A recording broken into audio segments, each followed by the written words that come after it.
বাদশাহ হারুনুর রশিদের দরবারে খবর আসলো, সিরিয়ার আলোক্য শহর থেকে খবর আসছে, ও বাদশাহ নামদার, আমাদের শহরের যিনি বিচারক ছিলেন, কাজী ছিলেন, উনি অসুস্থ। আজকে 1 মাস ধরে কেউ বিচার করে না, না করার কারণে সেখানে অপরাধের সংখ্যা বেড়ে গেছে। বাদশাহ হারুনুর রশিদের দরবারে বিচার আসার পর বাদশাহ হারুনুর রশিদ বলে, যাও যাও, এই কয়েকদিনের ভিতরেই তোমাদের এলাকায় বিচারক যাবে, তোমরা যাও। বাদশাহ হারুনুর রশিদের চিঠির জবাব পাইয়া আলোক্য শহরের মানুষগুলো তাদের দেশে চলে গেল। তাদের দেশে যাওয়ার পর এবার বাদশাহ হারুনুর রশিদ তার পক্ষ থেকে সেখানে বিচারক পাঠাইলেন। বিচারক সেখানে যাইয়া লোকদেরকে বলল, তোমরা কোথায় আছো, কে আছো? এই 1 মাসের ভিতরে যত অপরাধী জমছে জেলখানা থেকে আমার সামনে তাদেরকে নিয়ে আসো, কয়েদখানা থেকে আমাকে নিয়ে আসো, আমার কাছে নিয়ে আসো। এক এক করে তাদের বিচার করো, কে কে অপরাধ করছে। 1 মাস এখানে বিচার হয় নাই, বিচারক অসুস্থ ছিল, তাদের বিচার আমি করব। আমি নতুন বিচারক আসছি, আমি তাদের বিচার করব। লোকেরা যাইয়া, অফিসার যারা আছে তারা যায় জেলখানা থেকে একজন অপরাধীকে আনলো, হাতে ধরে ধরে সেই অপরাধীকে আনতেছি, আর বিচারক দেখতেছি একটা বৃদ্ধ মহিলাকে ধরে ধরে এইভাবে বাদশার কাছে আনতেছি। বৃদ্ধ মহিলাটা লাঠি ভর করে করে বাদশার সামনে হাজির হইল। বাদশা ডাক দিয়ে বলে, কি ব্যাপার, এই বৃদ্ধ মহিলাকে কেন আনলা, কারণ কি? বিচারক ডাক দিয়ে বলে, বৃদ্ধ মহিলার অপরাধ কি? লোকেরা বলতেছে, বাদশা জানাব, ও বিচারক, এই বৃদ্ধ মহিলা গতকাল রাত্রে রুটির দোকান থেকে সে রুটি চুরি করেছে, হাতে নাতে ধরা পড়েছে। এই চোরের বিচার হবে, মানুষের কাছে অনেক বদনাম, মহিলা মানুষ হয়ে রুটির দোকানে রুটি চুরি করেছি। এবার বিচারক ডাক দেয়া বলে, ও বুড়িমা, আপনি কি রুটি চুরি করেছেন? বলে, হ্যাঁ, রুটি চুরি করেছি। কেন গো আপনি রুটি চুরি করলেন? কেন এই অপরাধটা আপনি করতে গেলেন, কারণটা কি? ওই বুড়িমা চোখের পানি ছেড়ে ছেড়ে কান্না করে আর বলে, বাদশা জনাব গো, আমি রুটিটা ইচ্ছা করে চুরি করি নাই, আমার নিজের জন্য চুরি করি নাই। বলে, কেন চুরি করেছেন, কারণটা কি? এবার বুড়িমা চোখের পানি ছেড়ে ছেড়ে কান্দের বলে, বিচারক, আমি আজকে 7 দিন ধরে আমি কোনো খাবার পাই না, 7 দিন হয়ে গেল আমার পেটের ভিতরে কোনো খাবার যায় না, তারপরও আমার নিজের জন্য আমি রুটি চুরি করি নাই। বলে, কেন চুরি করেছেন? বলে, আমি 7 দিন অনাহারে আছি, আমার নিজের জন্য খাবার তালাশ করি নাই। আমার ঘরের ভিতরে আমার একটা নাতি আছে আর একটা নাতিন আছে, 7-8 বছরের 2টা ছোট্ট ছোট্ট সন্তান আছে। এদের বাবা নাই, এদের মা নাই, আজকে তাদেরকে নিয়ে আমি 7 দিন ধরে অনাহারে আছি, আমি বুকা পাকা আছি। কিন্তু আমার 2টা নাতির বাচ্চার কান্নার কারণে আমি রাতের বেলা যা রুটির দোকান থেকে রুটি চুরি করতে বাধ্য হয়েছি। ও জনাব, আপনার আদালতে আমার যেই বিচার হবে, এই অপরাধের জন্য সেই বিচার আমি মাথা পেতে মেনে নেব, তাতে অসুবিধা নাই। আমি চুরি করেছি, আমি অপরাধটা আমি স্বীকার করেছি। ওই বিচারক ডাক দিয়া বলে, যাও যাও যাও, তোমার বিচার আজকে করা হবে না, আগামীকালকে সকাল বেলায় 10টার সময় এখানে বিচারের আয়োজন করা হবে। বুড়িমাকে তোমরা আবার জেলখানার ভিতরে ঢুকায়া দাও, সবার সামনে আগামীকালকে বিচার হবে। বিচার হবে এখন না, আগামীকালকে বিচার হবে, নিয়ে যাও, এখন বিচার করব না। বিচারক ডাক দিয়া বললে, তোমরা শোনো, এই মহিলার বিচার আমি এখন একা করব না, এই বৃদ্ধ মহিলার বিচার হবে আগামীকালকে সকালবেলা। এই বিচারের ভিতরে শুধু তোমরা আর বুড়িমা উপস্থিত থাকবে না, বুড়িমা এখানে হাজির থাকবে, এই এলাকার গভর্নর যে আছে সে উপস্থিত থাকতে হবে। পুলিশের প্রধান যে আসে সে উপস্থিত থাকতে হবে, খাদ্য গোদামের চাবি যার কাছে আসে সে উপস্থিত থাকতে হবে, খাদ্যমন্ত্রী ওই এজলাসে উপস্থিত থাকতে হবে, এবং এই এলাকার যত ধনী ব্যক্তি আছে তারাও এখানে উপস্থিত থাকতে হবে।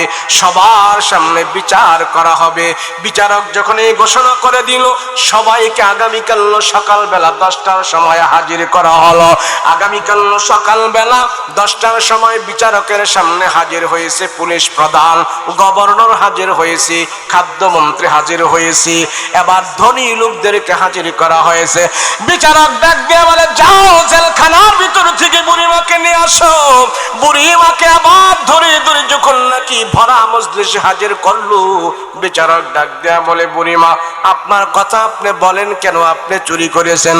সবার সামনে বুড়িমা আবার বলতেছি, আমার নাতিদের জন্য আমি চুরি করেছি, 7 দিন পর্যন্ত আমি কোনো খাবার পাই না, আমি ক্ষুধার যন্ত্রণায় থাকতে পারি না, সেই জন্য আমি এখানে রুটি চুরি করেছি। বিচারক আপনার আদালতে যা বিচার হয় সব বিচার আমি মাথা পেতে মেনে নিতে রাজি আছি। বিচারক বিচারের আসনে বসে বলে, জনগণ তোমরা শুনেছ, একটা বৃদ্ধ মহিলা আজকে 7 দিন ধরে আমার রাষ্ট্রে খাবার পায় না।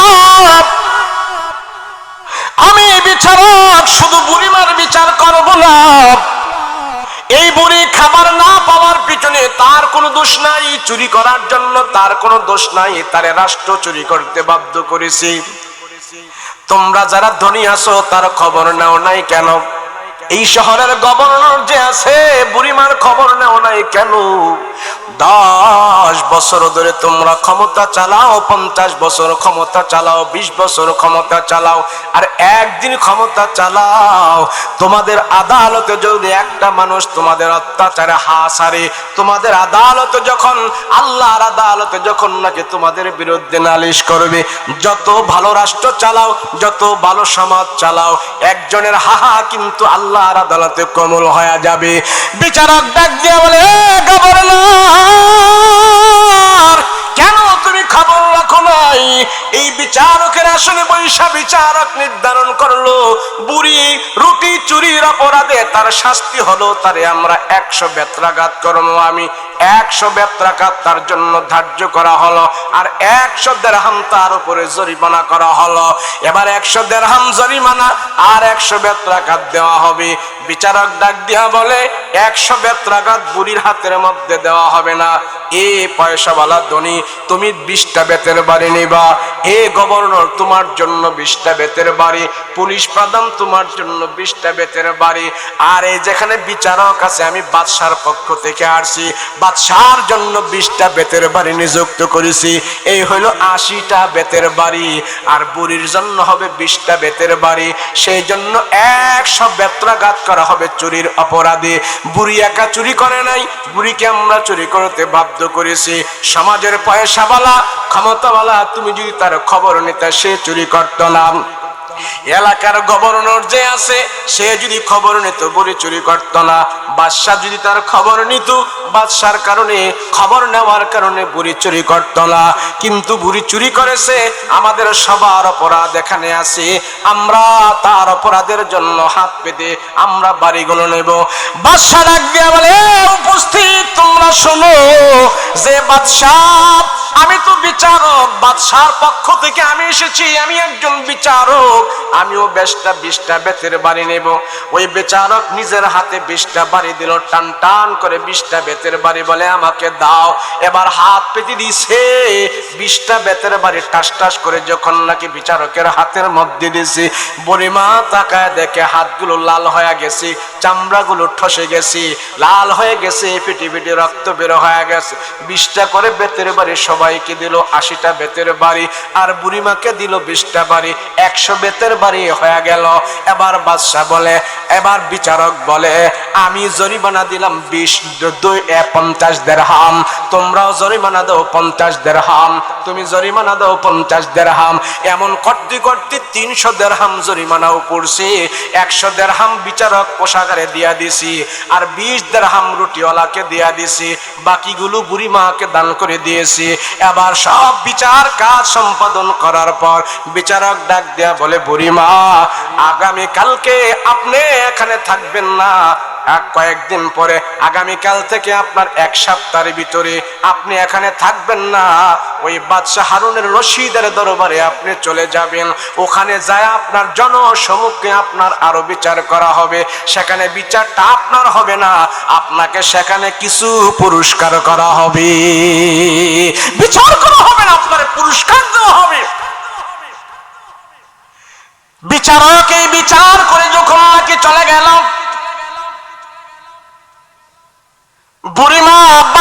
বুড়িমা বিচারকের কথা অনুযায়ী জেলখানার ভিতর থেকে তারে বের করে দিয়েছে।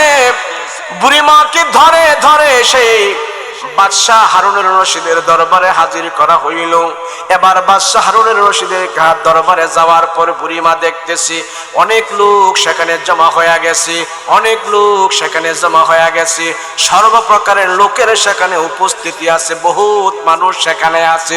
বুড়িমা সেখানে যাইয়া মনে মনে ভাবতেছে, হায় রে একবার মায়ের খাইলাম রুটি চুরি করার অপরাধে, এখানে যেন আবার কে করে। কাঁপতেছে, ভয়ে ভয়ে কাঁপতেছে। এত মানুষের সামনে যদি আমাকে মেরে আমি তো লজ্জায় আবার মরে যাব, কি করব? আগের ব্যথাই তো এখনো যায় না।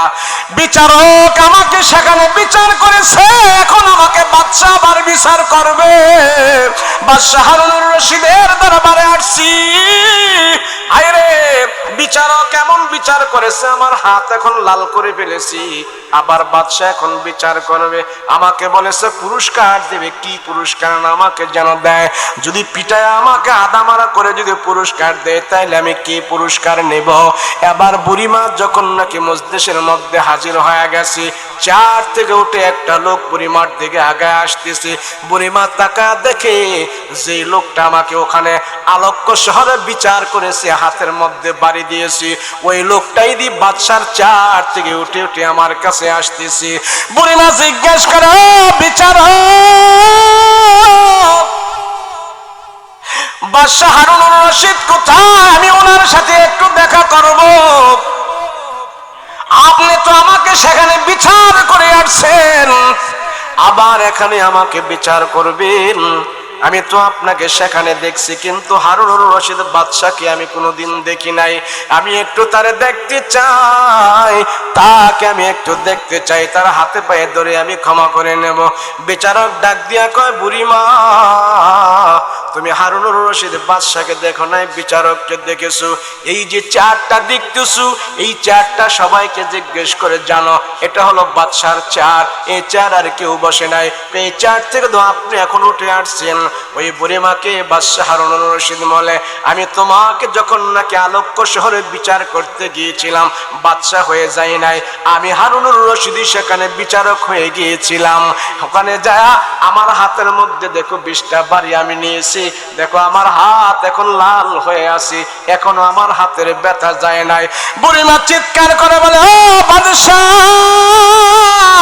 আপনার হাতের মধ্যে কেন বাড়ি নিলেন? আপনার হাত বাইরে লাল করে ফেললেন, কারণ কি? পানি ছেড়ে ছেড়ে কান্না করে আর বলে, ও বুড়িমা, দুনিয়ার আদালতে আপনার সামনে আমি 20টা বেতের বাড়ি নিয়ে যদি আমার অপরাধ ক্ষমা করতে পারি, আল্লাহর আদালতে আর আমার বিচার হবে না। বুড়িমা, আজকে এখানে আপনাকে ডেকে আনার কারণ হইল, এতগুলো মানুষ এখানে আছে, তাদের সামনে আপনি বলবেন, আপনার জবান দিয়া বলবেন, এতগুলো মানুষ এখানে সাক্ষী থাকবে, আমি বাচ্চা হওয়ার পর আপনার 7 দিন পর্যন্ত আমি খাবার দিতে পারি নাই, আপনি ক্ষুধার যন্ত্রণায় ছটফট করেছেন, আপনার 2টা ছোট নাতি আর নাতি ছটফট করেছি, তাদেরকেও আপনি খাবার দিতে পারেন নাই, আমি যে আপনার দায়িত্ব পালন করতে পারি নাই, সেই জন্য আল্লাহর আদালতে আপনি আমার বিরুদ্ধে নালিশ করবেন। নালিশ করবেন না। এতগুলো মানুষের সামনে আমাকে আপনি বলেন, এই মুহূর্তে আপনি আমাকে ক্ষমা করেছেন কিনা? আপনি যদি ক্ষমা না করেন, আমি এতগুলো মানুষের সামনে আপনার হাত ছাড়ব না। আপনি যদি আমারে ক্ষমা করেন, তাইলে আল্লাহ আমারে ক্ষমা করে দিবি। সুবহানাল্লাহ। আরে বিচারক বিচারক বিচারক, আমি 7 দিন পর্যন্ত আপনার খবর নিতে পারি নাই, সেই জন্য আপনি অন্যের ঘরে যে চুরি করেছেন, এই চুরির জন্য মা আপনি শুধু দায়ী না, আমি বাদশা হয়ে দায়ী। আল্লাহর আদালতে আপনি বইলেন না, আল্লাহর আদালতে আপনি আমার কাসামির করে দাঁড় করেন না গো বুড়িমা। এতগুলো মানুষের সামনে আপনি কথা দেন আমারে মাফ করেছেন কিনা, মাফ করেছেন কিনা। ওই বুড়িমা থেকে এত বড় বাদশা হয়ে ক্ষমা চেয়ে নিয়েছি, আমারে ভুলের জন্য আপনি আল্লাহর আদালতে নালিশ কইরেন না। আল্লাহু আকবার। মুসলমান ভাইরা রে আমার, রাহমাতুল লিল আলামিন এই শিক্ষা দিয়েছে, নিজের ভুলের কারণে যদি বাদশা, নিজের ভুলের কারণে যদি সমাজ প্রতিনিধিরা সংশোধন হয়ে যায়, আল্লাহ তাদের সেখানে রহমত নাজিল করবে। বাদশা হারুনুর রশিদ তামাম পৃথিবীর বুকে এমন একজন বাদশা ছিল, যারা হজ করতে গেছেন দেখবেন, হজ করতে গেছেন দেখবেন, মিনা আরাফায় গেলে আপনারা দেখবেন বাদশা হারুনুর রশিদের স্ত্রী বাদশা জুবাইদা বিশাল বড় এক নহর করে দিয়া গেছে, পানির নালা তৈরি করে দিয়া গেছে হাজী সাহেবরা পানি খাওয়ার জন্য। এখন পর্যন্ত হাজিরা সেখানে গেলে বাদশা হারুনুর রশিদের কথা তারা স্মরণ করে। এদের নাম হলো বাদশা। ইনসাফ প্রতিষ্ঠা করো। আরে মুহাম্মদুর রাসূলুল্লাহ এই পৃথিবীতে আসার কারণ হইল আল্লাহ রাহমাতুল লিল আলামিনকে দুনিয়াতে পাঠাইছেন ইনসাফ প্রতিষ্ঠা করার জন্য। আমার নবী রাহমাতুল লিল আলামিন ইনসাফের বাটখারা প্রতিষ্ঠা করেছে, ইনসাফ প্রতিষ্ঠা করেছে, ইনসাফ প্রতিষ্ঠা করেছে। মানুষগুলো বেইনসাফি ছিল। ইনসাফ যদি সমাজে প্রতিষ্ঠা করতে হয়, হক্কানি বুজুর্গ আলেম লাগবে, হক্কানি আলেম লাগবে, কোরআনের আলেম লাগবে, কোরআনের জ্ঞান লাগবে। কোরআনের জ্ঞান ছাড়া, হক্কানি আলেম ছাড়া এই সমাজে ইনসাফ প্রতিষ্ঠা করা যাবে না, চুরি বন্ধ করা যাবে না। বলেন, এই সমাজের ভিতরে সরকারের যত টাকা চুরি কইরা মাইরা ধইরা খাইছে, দেশ থেকে বিদেশে পাচার করছে, এর ভিতরে নাম্বার 1 কয়জন আলেম আছে? ওমা কথা কন না কে? কয়জন আছে? আচ্ছা, কয়জন হুজুরে সরকারের কোটি কোটি টাকা মারছে কোন তো দেখি? কথা কন না, কোন কে মারছে? এরপরেও যদি কিছু কিছু মানুষ হাসটলে বৈশা আড্ডা দেয় আর বলে হুজুররা দেশটারে খাইছি, কথা কন, কয় নেই? কয়নি? তাহলে সে মিথ্যা বলছে কিনা? বলেন মিথ্যা বলছে কিনা? যদি হুজুররা এই দেশটারে খাইতো, তাহলে বর্তমানে এই দেশের ভিতরে জানেন কোরআনের হাফেজ কত আছে এই বাংলাদেশে? জানেন আপনারা? বাংলাদেশ এটা একটা ছোট্ট শিশু রাষ্ট্র, তাম পৃথিবীর বুকে শিশু একটা রাষ্ট্র, ছোট্ট একটা রাষ্ট্র। এই রাষ্ট্রের ভিতরে বর্তমানে 2 লক্ষের উপরে কোরআনের হাফেজ তৈরি হয়ে গিয়েছে। কয় লক্ষ জোরে বলে? 2 লক্ষ। পৃথিবীর কোন দেশে 2 লক্ষ কোরআনের হাফেজ নাই। আলেম ওলামার মেহনতে, হুজুরদের মেহনতে জীবন্ত কোরআন, যে কোরআন কথা বলে, এই বাংলার জমিনে এমন 2 লক্ষ কোরআনের হাফেজ আল্লাহ তৈরি করে দিয়েছে। এরপরেও যদি বলে হুজুররা দেশটারে খেয়ে ফেলছে, আমি বলবো তোমার মাথার মধ্যে কুত্তায় মুতছে। নাইলে হ্যাঁ এই কথা কেমনে কয়? সরকারের সুইপারি, মেতুরি, হেলপারি, দারোয়ান, মন্ত্রণালয়, এইটা সেইটা, বলেন হুজুররা নাকি ওরা? কথা কয় না। সরকারি টাকা মাইরা খাওয়ার কোন হুজুরদের সুযোগ আছে? কথা কোন সুযোগ আছে? আমাদের এক হুজুর জয় শহর গেছে ঢাকা থেকে ওয়াজ করতে বিমান দিয়া।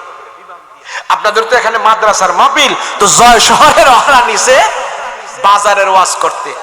তো হুজুরে বিমানে উঠা যে বাজার জয় শহর গেছে, যাওয়ার পরে বলতেছে যে ভাই সাহেব আমি তো বিমান দিয়ে আসছি, তো বিমানে তো টয়লেট ময়লেট করতে পারি নাই, আমি নতুন উঠছি বুঝি না, আমার পেটে একটু চিপা দিছে, আমি একটু টয়লেটে যাবো, হাজত ছাড়বো, আপনাদের টয়লেটটা কোথায় একটু দেখাই দেন। তো দুই মুরব্বি করছে কি হুজুরের ধরে ধরে টয়লেটে নিয়ে গেছে।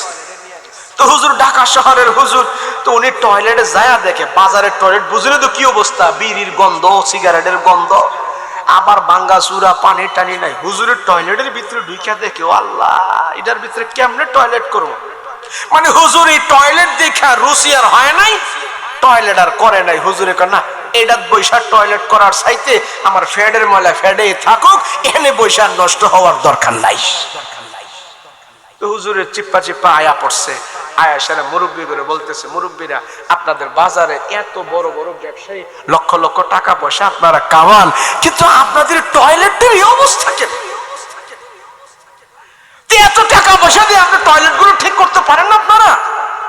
তো দুই মুরব্বীকে, হুজুর, গত বছর এক নেতারে সরকারের দায়িত্ব দিছিল, এই টয়লেট বানানোর জন্য টাকা টাকা দিছিল, নেতায় টয়লেট খাইয়া লাইছে। হুজুর পরের বছর দিছিল, টাঙ্কির টাকা দিছিল, নেতার টাঙ্কিও খাইয়া লাইছে। আরে ভাই, টাঙ্কি খাইয়া, টয়লেট খাইয়া, সব খাইয়া উদাম করে লাইতেছে তোমরা, আর নাম দিতেছ খাইয়া দেশটার হুদা করে লাইছে হুজুররা। কথা কোন ঠিক কিনা? মিল আছে কোন? হুজুররা যদি খেয়ে ফেলতো, মাদ্রাসা মসজিদ বাংলাদেশে এত হইতো না। কথা বলো ঠিক কিনা? মাদ্রাসা বিল্ডিং হওয়ার আগে হুজুরের বাড়িতে বিল্ডিং হইতো। কথা বলো ঠিক কিনা? সৌদি আরব কোরআন নাজিলের দেশ। কি নাজিলের দেশ? কোরআন নাজিলের দেশ। যেই দেশে কোরআন নাজিল হয়েছে, মক্কা মদিনায় কোরআন নাজিল হয়েছে। বলেন, কোরআন যে দেশে নাজিল হয়েছে, আপনি সেই দেশটাকে, সেই জায়গাকে, মক্কা মদিনাকে আপনি কোন চোখে দেখেন? ভালো চোখে না? আমাদের কাছে সবচেয়ে বড় পৃথিবীর সম্মানী জায়গা হলো মক্কা এবং মদিনা। কথা বলেন ঠিক কিনা? আর হিন্দুদের কাছে হলো গয়া আর কাশী। জানি না কোথায় আছে, ইন্ডিয়ার ভিতরে থাকতে পারে, কিন্তু আমাদের যে সম্মানিত জায়গা মক্কা এবং কি মদিনা, তাম পৃথিবীর মানুষ জানে মুসলমানদের পবিত্র জায়গা কি মক্কা আর মদিনা, আর হিন্দুদের বড় পবিত্র জায়গা হইল গয়া আর কাশী। এই মক্কা মদিনা দামি হওয়ার কারণ হইল সেখানে নবী রাসূল এসেছে এবং সেখানে কোরআন নাজিল হয়েছে। কথা বলেন ঠিক কিনা?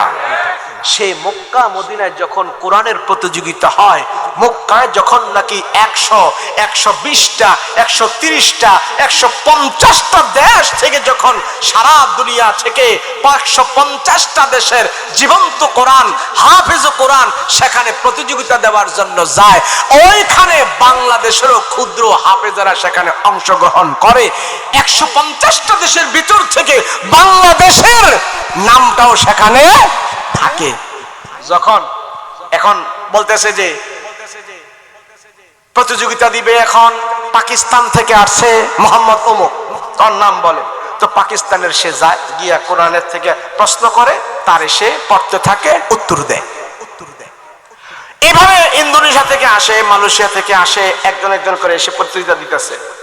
যখন বলে মিন বাংলাদেশ, বাংলাদেশ থেকে অমুক এখন প্রতিযোগী হয়ে এখন কোরআন তেলাওয়াত করবে, যখন এই কথা বলে, আর বাঙালি যখন চেয়ার থেকে উঠা প্রতিযোগিতার আসনে যাইতে থাকে, সব 149টা দেশের মানুষ তখন বাঙালির দিকে তাকায় থাকে, আর আরবেরা বলতে থাকে, হায় রে, বাঙালি প্রথম পুরস্কারটা নিয়ে যাবে, কোনো সন্দেহ নাই। তোমাদের দেশে কোরআন নাজিল হইল, তোমাদের দেশে রাসূল এসেছে, আর সেই দেশের মানুষকে আইতাছে বাঙালি নিবগা, আইতাছে বাঙালি নিবেগা, প্রথম প্রাইজটা নিয়ে যাইবে। বলেন এটা আমাদের জন্য কত বড় খুশি হইতে পারে? কথা বলেন ঠিক কিনা? আর আমরা ক্রিকেট খেলায় দেখে আইতেছি, 20 বছর ধরে খেলতেছে ক্রিকেট খেলা, খালি ডাব্বা মারি আইতাছে। যদি ডাব্বা মারে, হেডে বাড়ি দেয়, গাড়ি দেয়, এই দেয়, হেই দেয়, যত বেশি দেয় আর ডাব্বা অত বেশি মারে। কথা কোন ঠিক না? এক জায়গায় কয় চা দাও, তো চা দিছে হেরে, তো হ্যাঁ যে লোকে দোকানদারে চা দিছে, দোকানদারে চা দিছে কাপ দিয়া না, কাপের সাথে নিচে ফ্রিজ দেয় না, এই ফ্রিজের মধ্যে হেরে চা দিছে। তো যে কাস্টমার হ্যাঁ গায় বেটাই এইভাবে চা দে, তোর কাপ কোথায়, তুই ফ্রিজে চা দিছস? দোকানদার কয় জানো না কাপ তো অস্ট্রেলিয়া নিছে। কথাটা ঠিক আছে নি? পিরিজ দিয়েই চা খাও, কাপ দিয়ে খাওয়া লাগবো না, কাপ অস্ট্রেলিয়া নিচ্ছে। বাঙালি জীবনও কাপ পাইবা না, বইটা খেললা। আর 150টা দেশের সাথে পাল্লা ভেঙে প্রতিযোগিতা দিয়ে বাংলাদেশের কোরআনের হাফেজরা কোটি টাকার পুরস্কার নিয়ে তারা বাংলাদেশে আসে। কথা বলো ঠিক কিনা? এরপরেও কোরআনওয়ালাদেরকে তোমরা সম্মান দাও না। তোমাদের সম্মান আমাদের দরকার নাই। যে কোরআন বলা বুকে কোরআন ধারণ করছে, 6066টা আয়াত বুকে নিয়েছে, আল্লাহ হাসরের ময়দানে কিয়ামতে জান্নাতে আল্লাহ পাক তারে 666 তলার বিল্ডিং দান করবে। কথা বলো ঠিক কিনা? তোমাদের সম্মান দরকার নাই।